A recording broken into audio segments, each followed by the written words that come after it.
जुग के प्रभाव देखी, अरे जुग के प्रभाव देखी, अरे है सगरे जनात बा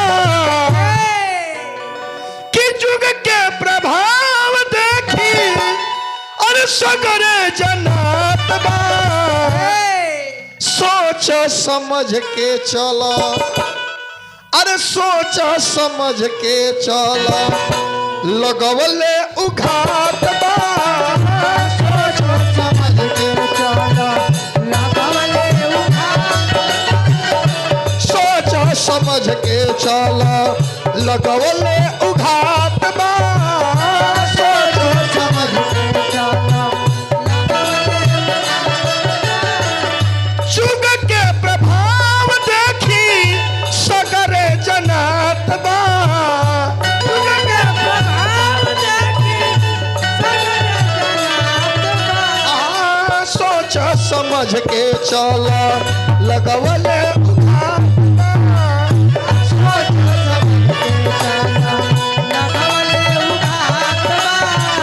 सोच समझ के चलो, लगवले उघात बा। सोच समझ के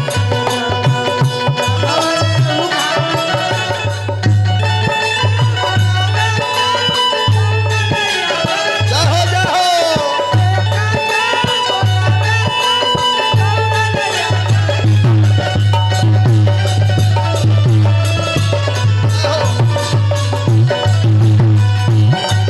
लगवले उघात बा।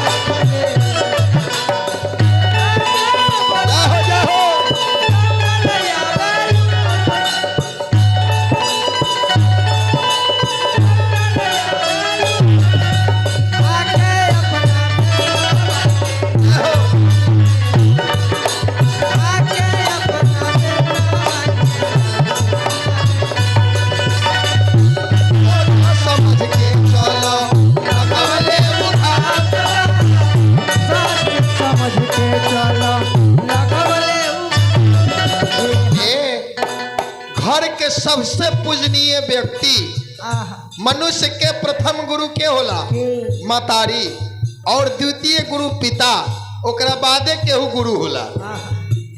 आज ओह गुरु के का बना दिया था जी?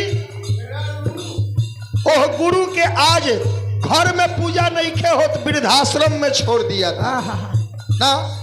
कैसन जमाना बा। कभी कहता बाबू माई बन गईले घरवा के देहरी, बाबू माई हरी गईले घरवा के देहरी। बाबू माई बन गईले घरवा के देहरी, बाबू माई बन गईले घरवा के देहरी। घर के मलिकाइन भइली बबुआ के मेहरी।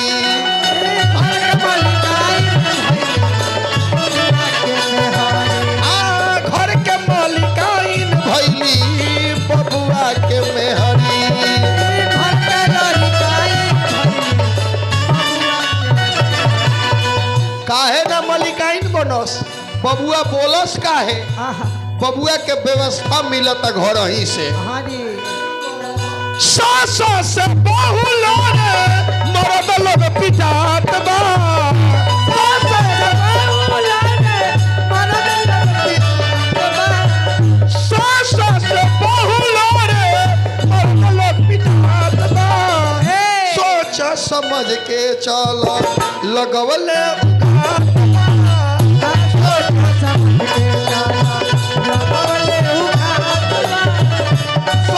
समझ के चलो, लगवले उघात बा।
डेट में समय ऐसन हो गइल बा हाँ जी कि अच्छा बुरा चिन्हाते नहीं खे। अगर जो अच्छा समझ के रावा के हम कुछ करे के चाहतनी तब बैकग्राउंड जाके देखी तो ओकर पूरा 2 नंबरिए बा। कभी कहता अच्छा के गुजर नहीं खे पूरा लोग पूजाता। अच्छा के हाँ, अच्छा के गुजर नहीं खे पूरा लोग पूजाता। अच्छा के गुजर नहीं खे हाँ, 1 नंबर भी अब 2 नंबरी बुझाता। 1 नंबर भी 1 नंबर भी अब 2 नंबरी बुझाता।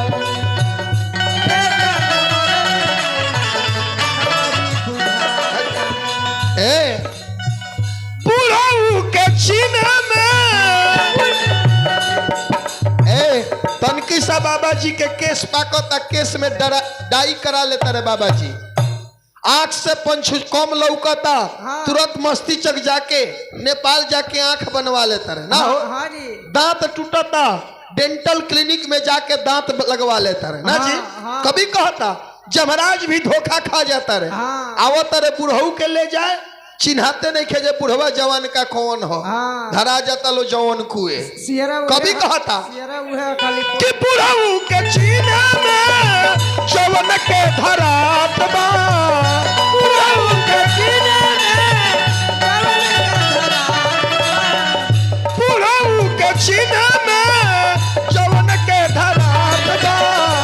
सोच समझ के चलो लगवले उघात बा।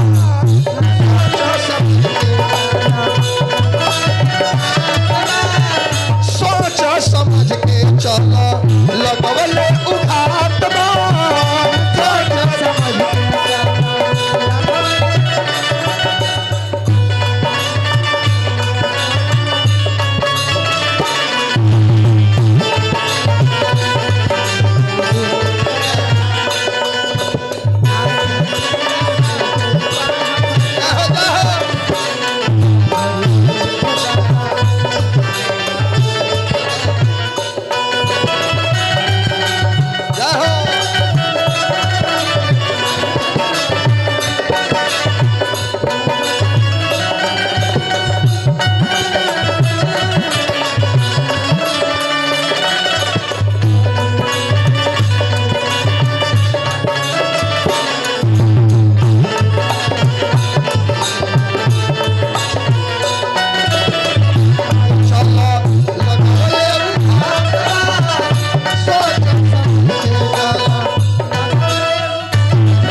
समय रहे कि भाई खातिर भाई जानो दे देते रहे ना हो।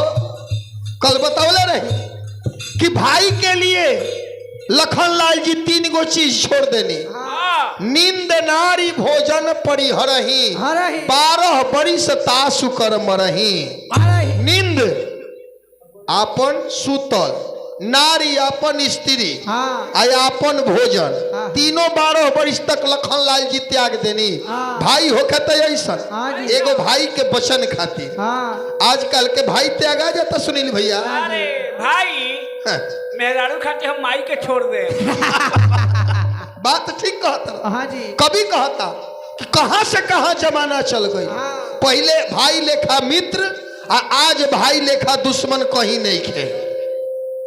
भाई से बड़ा शत्रु केहू नहीं खे। कभी कहता कि भाई से भाई लड़े लड़े गाँव टोला। भाई से हाँ भाई से भाई लड़े लड़े गाँव टोला। भाई से भाई हाँ कहले पवन ऐसन घरे घरे होला।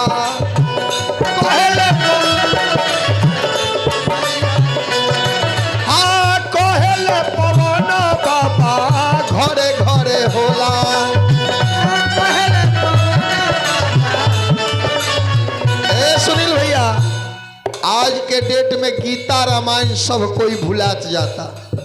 और जा रहल बा कहा, नयका जनरेशन जा रहल बा कहा, ऑर्केस्ट्रा की ओर के तरफ मुड़ाव हो गइल बा। कभी कहा था गीता रामायण के सब लोग भुलात बा,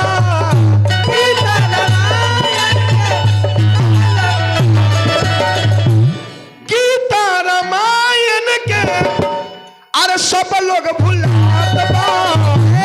अरे सोच समझ के चलो, सोच समझ के चलो। अरे लगवले